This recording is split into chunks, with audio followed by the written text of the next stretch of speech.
Lockdown के दौरान जहां पुलिस और प्रशासन लोगों की सेवा में मुस्तैद है, वहीं इस समय आंगनवाड़ी कार्यकर्ताएं गर्भवती महिला और बच्चों के घर घर पहुंचकर उन्हें टेक होम राशन यानी THR प्रदान कर रही हैं। देश भर में 21 दिनों के लॉकडाउन की घोषणा की गई है। ऐसे में पुलिस और प्रशासन, डॉक्टर और नर्स 24 घंटे लोगों की सेवा में तैनात है। ऐसे ही संकट की घड़ी में आंगनवाड़ी कार्यकर्ताएं भी लोगों के सर्वे में जुटी हुई हैं। विदेश से लौटे लोगों के घर घर सर्वे का काम पूरा करने के बाद अब आंगनवाड़ी कार्यकर्ताएं गर्भवती महिलाएं और बच्चों के घर घर जाकर उनको टेक होम राशन यानी THR प्रदान कर रही हैं। आंगनवाड़ी कार्यकर्ताएं हर वार्ड में और आंगनवाड़ी केंद्रों में THR महिला और बच्चों तक पहुंचा रही हैं। हालांकि जब आज से टेक होम राशन यानी THR बांटने की कवायद शुरू की गई तो भारी भीड़ आंगनवाड़ी केंद्रों पर महिला और बच्चों की उमड़ी। यानी संकट की इस घड़ी में टेक होम राशन लेने के लिए बड़ी संख्या में महिलाएं आंगनवाड़ी केंद्रों तक पहुंची। हालांकि आंगनवाड़ी केंद्रों में कार्यकर्ताओं की एक अच्छी पहल भी देखने को मिली। कार्यकर्ताओं ने जहां सुरक्षा और जागरूक रहने का संदेश गर्भवती महिलाओं और बच्चों को दिया, वहीं दूसरी तरफ सोशल डिस्टेंसिंग का पालन भी किया। यानी 1 मीटर की दूरी पर रहकर ही महिलाओं और बच्चों को टेक होम राशन प्रदान किया थी। महिलाओं को सुरक्षा और मास्क और सैनिटाइजर का इस्तेमाल करने की अपील भी आंगनवाड़ी कार्यकर्ताओं ने महिलाओं से की। आंगनवाड़ी कार्यकर्ताएं वाकई लोगों की जनसेवा में जुटी हुई हैं। सीमित संसाधनों और सीमित सुरक्षा सामग्री के बीच आंगनवाड़ी कार्यकर्ताएं घर घर जाकर महिला और बच्चों के लिए टेक होम राशन प्रदान कर रही है। ऐसे में विभाग की तरफ से यही पहल होनी चाहिए कि आंगनवाड़ी कार्यकर्ताओं को भी सुरक्षा सामग्री प्रदान की जाए ताकि वो खुद भी सुरक्षित रहें और दूसरों को भी सुरक्षित रख सकें। इंदौर में कोरोना संक्रमण के मरीज तेजी से बढ़ते जा रहे हैं। भोपाल के एम्स भेजी गई 40 लोगों की रिपोर्ट में 17 मामले पॉजिटिव आए हैं। वहीं इंदौर में एक महिला की मौत होने से अब मौत का आंकड़ा भी 3 तक पहुंच गया है। कोरोना वायरस इंदौर में घातक होता जा रहा है। मंगलवार को भोपाल से आई रिपोर्ट में 17 नए केस सामने आए हैं।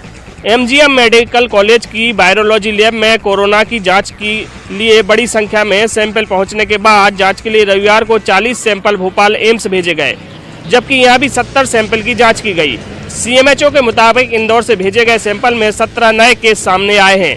इनमें इंदौर, उज्जैन समेत मालवा निमाड़ के अन्य जिलों के मरीज शामिल हो सकते हैं। यदि ऐसा होता है तो इंदौर में कोरोना पॉजिटिव का आंकड़ा 49 पहुँच जाएगा। वहीं प्रदेश में संक्रमितों की संख्या 64 हो गई है। वहीं सोमवार देर रात 49 साल की एक महिला की मौत के साथ ही प्रदेश में कोरोना से मौत का आंकड़ा 5 हो गया है। इंदौर में कोरोना की चेन को तोड़ने के लिए उसे 3 दिन के लिए लॉकडाउन कर दिया गया है। आवश्यक सेवाओं की दुकानें भी बंद हैं। वहीं संक्रमण वाले क्षेत्रों को भी सील कर दिया गया है। प्रदेश भर में कोरोना संक्रमितों की संख्या 66 पर पहुंच गई है। इनमें इंदौर में सबसे ज्यादा पॉजिटिव 44 केस मिले हैं। इंदौर से भोपाल भेजे गए 40 सैंपल में से 17 मरीजों की रिपोर्ट पॉजिटिव आई है। MP में लॉकडाउन की सख्ती के बाद भी कोरोना पॉजिटिव केस की संख्या लगातार बढ़ रही है। प्रदेश भर में अब तक कोरोना पॉजिटिव केस 66 का आंकड़ा पार कर रहे हैं। इनमें सबसे ज्यादा पॉजिटिव केस इंदौर में मिले हैं। यानी इंदौर में कोरोना पॉजिटिव केस की संख्या 44 पर पहुंच गई है। प्रदेश भर में अब तक 5 कोरोना पॉजिटिव मरीजों की मौत हो चुकी है। भोपाल में भी कोरोना पॉजिटिव केस 3 से बढ़कर 5 पर पहुंच गए हैं, जिनमें 5 पॉजिटिव केस मिले हैं, जिसमें से 2 की मौत हो चुकी है। वहीं इंदौर में 44 में से 3 पॉजिटिव मरीजों की मौत हो चुकी है। यानी प्रदेश भर में अब तक 5 कोरोना पॉजिटिव मरीजों की मौत भी हो चुकी है। ग्वालियर और शिवपुरी में 2-2 पॉजिटिव केस सामने आए हैं और यही वजह है कि लगातार कोरोना पॉजिटिव केस की संख्या बढ़ने से प्रदेश भर में सख्ती की जा रही है। इंदौर में लगातार कोरोना संक्रमितों की संख्या बढ़ने से मुख्यमंत्री शिवराज सिंह चौहान ने इंदौर की जनता से अपील की है। शिवराज सिंह चौहान ने कहा है कि आप सभी लॉकडाउन का पालन करें। जो लोग पॉजिटिव हैं उनको और उनके परिजनों को क्वारंटाइन करेंगे। कोरोना हारेगा और इंदौर जीतेगा। आप सभी घरों में रहें, प्रशासन का सहयोग करें। संकट बड़ा है, हौसला उससे भी बड़ा है। मैं माफी मांग रहा हूं क्योंकि इंदौर में कोरोना से निपटने के लिए सख्ती की जाएगी। इंदौर के लिए कृपया आप सभी सहयोग करिए। कोई कष्ट हो तो मुझे माफ कर दीजिए। संपर्क की चेन को तोड़ना है, कृपया कर अपने घर में रहें। आप सभी घर में रहेंगे तो कोरोना संक्रमण की चेन को आसानी से तोड़ा जा सकेगा। जरूरत की सारी चीजों को प्रशासन आपके घरों तक मुहैया कराएगा। इंदौर में लगातार बढ़ रहे कोरोना पॉजिटिव को लेकर मुख्यमंत्री शिवराज सिंह चौहान ने सख्ती करने की बात कही है। शिवराज सिंह चौहान ने कहा है कि कोरोना को हराना है, इसके लिए इंदौर वासियों को लड़ना होगा, हमें सख्ती करनी होगी और इसके लिए मैं सभी इंदौर वासियों से माफी मांग रहा हूं। कोरोना संक्रमण की रोकथाम की दिशा में जबलपुर जिला प्रशासन द्वारा और सख्त कदम उठाए गए हैं। जबलपुर में कोरोना को थर्ड स्टेज पर जाने से रोकने के लिए जबलपुर प्रशासन द्वारा लॉकडाउन के दौरान ज्यादा सख्ती का निर्णय लिया गया है। प्रशासन ने शहर में बिना अनुमति 2 पहिया और 4 पहिया वाहनों के चलाने पर पूर्णतः रोक लगा दी है।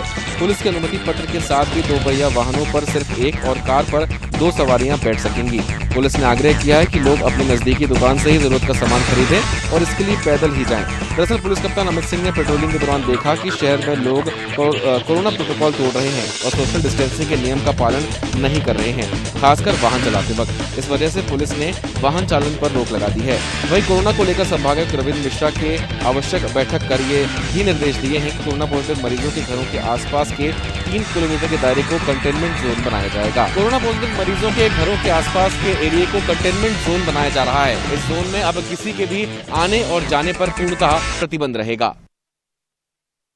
मध्य प्रदेश के दूसरे जिलों से लगातार आ रही कोरोना की खबरों के बाद अब रतलाम जिला प्रशासन ने भी पूरे जिले में टोटल लॉकडाउन का फैसला लिया है। आज सिर्फ दवाइयाँ और घर पहुंच दूध की सेवाओं को छोड़कर पूरा जिला पूरी तरह से लॉकडाउन किया गया है। अगर अभी हम खड़े हैं रतलाम के सराफा बाजार में, जहां पर आप खुद देख सकते हैं कि 22 मार्च के बाद से लगातार सन्नाटा पसरा हुआ है। सभी व्यापारी जो है अपने प्रतिष्ठानों को बंद कर इस टोटल लॉकडाउन में पूरी तरह से सपोर्ट कर रहे हैं। सिर्फ रतलाम का सराफा बाजार ही नहीं बल्कि टेक्सटाइल और दूसरे जो तमाम व्यापारिक प्रतिष्ठान है बीते 22 तारीख से लगातार इस लॉकडाउन में सपोर्ट कर रहे हैं। जहां तक ज़िले की बात है तो रतलाम ज़िले की सीमाओं को पूरी तरह से सील किया जा चुका है। आने जाने की सभी तरह की आवाजाही पर पूरे ज़िले में पूरी तरह से रोक लगाई गई है। इतना ही नहीं, रतलाम जिला प्रशासन ने करीब 280 ऐसे घरों को चिन्हित किया है जहां पर बीते कुछ समय से विदेशों से या बाहरी जिलों से लोग आकर रुके हुए थे। इन घरों के बाहर स्टिकर लगाकर डू नॉट विजिट के यह हिदायत दी गई है। इसी के साथ अगर सब कुछ ठीक रहा इस लॉकडाउन के दौरान तो रतलाम जिला प्रशासन की पूरी कोशिश यही है कि इस लॉकडाउन को आगे आने वाले कुछ समय के लिए और ज़्यादा बढ़ाया जा सकता है। तो न्यूज़ 18 भी आप सभी से यही अपील कर रहा है कि जिला प्रशासन और स्टेट और सेंट्रल गवर्नमेंट के जितने भी दिशा निर्देश दिए गए हैं उनका बखूबी पालन करें, अफवाहों से बचे, अपने घरों में ही रहे क्योंकि कोरोना को हराना है। नोवल कोरोना वायरस पूरे दुनिया में बड़ी महामारी के रूप में निकलकर सामने आया है। वहीं केंद्र और राज्य सरकारों ने भी अपने स्तर पर लॉकडाउन और कर्फ्यू जैसे सख्त आदेश पारित करते हुए सोशल डिस्टेंसिंग को बढ़ावा दिया है। गुना की जेलों में बंद 500 से ज़्यादा कैदियों में सोशल डिस्टेंसिंग को बढ़ावा देने के कारण अब जिला न्यायालयों ने एक आदेश पारित किया है। जिला न्यायालय ने आदेश पारित करते हुए 98 कैदियों को आज जमानत पर रिहा किया है। इन 98 कैदियों में उन कैदियों को जमानत दी गई है जिनमें 5 साल से कम केस रजिस्टर किए गए हैं। 5 साल से कम सजा वाले उन सभी कैदियों को आज रिहा कर दिया गया है। बहरहाल सोशल डिस्टेंसिंग को लगातार बढ़ावा देते हुए वायरस की रोकथाम के लिए सख्त से सख्त कदम उठाए जा रहे हैं। दिल्ली से पैदल अपने घरों की ओर निकले मजदूर रास्ते में हादसे का शिकार होने लगे हैं। ग्वालियर के पास दिल्ली से टीकमगढ़ जा रहे एक मजदूर को बेकाबू रफ्तार कार ने टक्कर मार दी, जिसकी मौके पर ही दर्दनाक मौत हो गई। टीकमगढ़ जिले के धामना गांव का रहने वाला सुखलाल अहिरवार और उसकी पत्नी दिल्ली में मजदूरी करते थे। लॉकडाउन हुआ तो सुखलाल के सामने भोजन का संकट खड़ा हो गया। यही वजह है कि कुछ दिन के बाद वो अपनी पत्नी के साथ पैदल ही अपने गांव टीकमगढ़ जाने के लिए रवाना हो गया। करीब 4 दिन तक दिल्ली से पैदल चलने के बाद जब सुखलाल और उसकी पत्नी ग्वालियर जिले के निरावनी इलाके में पहुंचे थे और सड़क पर पैदल जा रहे थे, उसी दौरान पीछे से एक बेकाबू रफ्तार कार आई जिसने सुखलाल को टक्कर मार दी। कार की टक्कर इतनी तेज थी कि सुखलाल गंभीर हालत में घायल होकर सड़क पर गिर पड़ा। इस दौरान उसकी पत्नी आसपास लोगों से मदद की गुहार लगाती रही, लेकिन आधे घंटे तक कोई मदद के लिए नहीं पहुंचा। थोड़ी देर बाद पास ही जहां भंडारा चल रहा था वहां से लोगों को खबर लगी तो फिर लोगों ने आकर पुलिस को सूचना दी और नाकेबंदी करके उस कार को पकड़ा गया। ग्वालियर जिला प्रशासन ने दिल्ली से पैदल आ रहे करीब 2500 से ज्यादा मजदूरों को अब तक वाहनों के जरिए टीकमगढ़ और अन्य जिलों में भिजवाया है। साथ ही जिला प्रशासन और परिवहन विभाग ने मजदूरों से अपील की है कि ग्वालियर के बाद वो पैदल ना जाए, क्योंकि उनके लिए यहाँ वाहनों की सुविधा उपलब्ध है और वो हादसों से भी महफूज रहेंगे।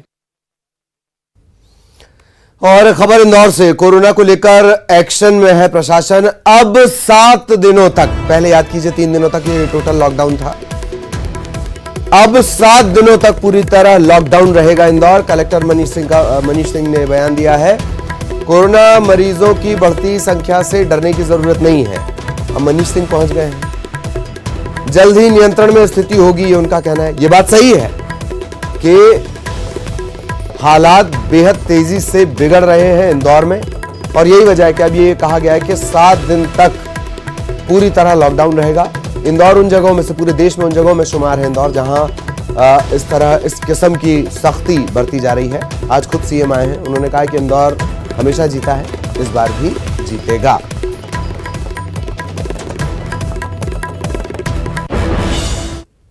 और ब्रेक के बाद बड़ी खबर मिल रही है दिल्ली पुलिस के सूत्रों के हवाले से। बड़ी खबर आपको बता दें, निजामुद्दीन कोरोना संक्रमण मामले में मेडिकल जांच के लिए जा रहे लोगों पर बड़ा आरोप है। कोरोना की जांच के लिए ये लोग बस से ले जाए जा रहे थे और तभी बस की खिड़कियों से इन्होंने नीचे थूका है। कोरोना फैलाने की कोशिश के तौर पर इसे देखा जा रहा है।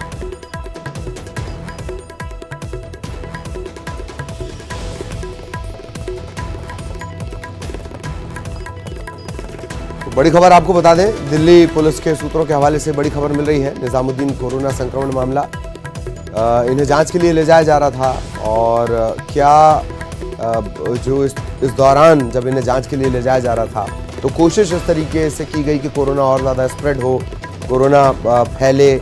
क्या ऐसा कुछ हुआ है, ये हालांकि एक बड़ा सवाल है। और आपको बता दें कि तब जो मरकज़ निजामुद्दीन में जो मरकज़ है वहाँ से जुड़ा हुआ ये पूरा मामला, तबलीगी जमातें उसमें आई हुई थी, बाहर से भी जमातें आई हुई थी, 20 राज्यों से लोग पहुँचे हुए थे, 1400 के आसपास। तो एक बड़ी जमावट वहाँ पर थी। कल इस बात का खुलासा हुआ और इसके बाद लगातार कौन कौन यहाँ शामिल हुआ, किस राज्य से, बाहर की भी जमातें थीं, कौन कौन किस राज्य से शामिल हुआ, उन सब की अभी तलाश की जा रही है।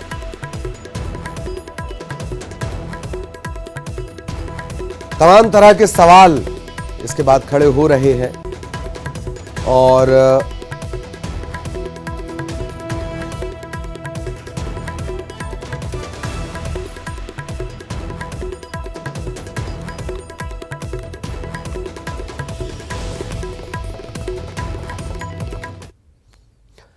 चलिए अब आपको दिखाते हैं कुछ और शहरों की खबरें। लॉकडाउन का असर देखने को मिल रहा है। सड़कें सुनसान हैं और बाजारों से लोग नदारद हैं। हालांकि कुछ जगह बैंकों में कुछ भीड़ देखी जा रही है। सतना में अभी तक 8000 से ज़्यादा लोगों की जांच पड़ताल की गई और 14 लोगों की जांच रिपोर्ट जबलपुर भेजी गई। लेकिन राहत की बात यह है कि सतना में अभी तक कोई भी कोरोना का पॉजिटिव मरीज नहीं मिल पाया है। हालांकि एहतियातन पुलिस प्रशासन और स्वास्थ्य विभाग की टीम मार्क डील कर रही है। सतना के बड़े बड़े चौराहों पर लगभग 1 किलोमीटर का एरिया को सील किया जा रहा है और उस पूरे एरिया को आइसोलेट किया जा रहा है। तभी दुकानें बंद हैं और सिर्फ वो ज़रूरत की दवाइयाँ की दुकानें और सब्जी और किराने की दुकानें खुली हैं। सुबह थोड़ी सी चहल पहल देखी जाती है, लेकिन दोपहर बाद सन्नाटा पसर जाता है। हालांकि प्रशासन ने अब 5 बजे के बाद कोई भी व्यक्ति सड़कों पर घूमता नजर आएगा तो उसको जेल की सलाखों में भेजा जाने की व्यवस्था कर रखी है। कोविड-19 से इस लड़ाई में अगर फ्रंट मोर्चे पर कोई 2 चेहरे दिखते हैं तो वो एक होता है पुलिस और दूसरा अस्पताल में डॉक्टर या नर्स। लेकिन फ्रंट मोर्चे पर पुलिस जिस तरीके से तैनात है, इसका एक नज़ारा हम आपको दिखाएंगे। ये एक पुलिसकर्मी है जिन्होंने जो है पीपी, एक स्पेशल प्रोटेक्शन सूट पहना है ताकि कोरोना संदिग्ध मरीज की इन्हें सूचना मिले और जब ये लोग उन्हें घर से लेंगे तो ये भी पूरी तरीके से प्रोटेक्टर है। ये पूरी एक जिला पुलिस प्रशासन ने एक टीम बनाई है 10 पुलिसकर्मियों की, जिसके अंदर जो है क्विक रिस्पांस टीम है। जैसे ही इन्हें पता चलेगा कि कहीं कोरोना का संदिग्ध मरीज है तो ये पूरी टीम वहाँ पहुँचेगी, उस संदिग्ध मरीज को अपने साथ लेगी और अस्पताल तक पहुँचाएगी। इसके लिए बाकायदा इनके पास एक वाहन है जिसके अंदर स्ट्रेचर है, तमाम संसाधन मौजूद है। और इस बात का भी अहम ख्याल रखा जाएगा कि इस पूरी कवायद के दौरान पुलिसकर्मी भी संक्रमित न हों। तो इसको लेकर एक बड़ा एक त्याग जैसा मामला है कि ये जितने भी पुलिसकर्मी रहेंगे, ये कोई भी इस पूरी ड्यूटी के दौरान शाम को घर नहीं जाएंगे। इन्हें पुलिस लाइन में ही रहना होगा और यहीं पर ड्यूटी पर तैनात रहेंगे, क्योंकि अगर घर जाएंगे तो हो सकता है परिवार वाले भी संक्रमित होने का खतरा बना रहेगा।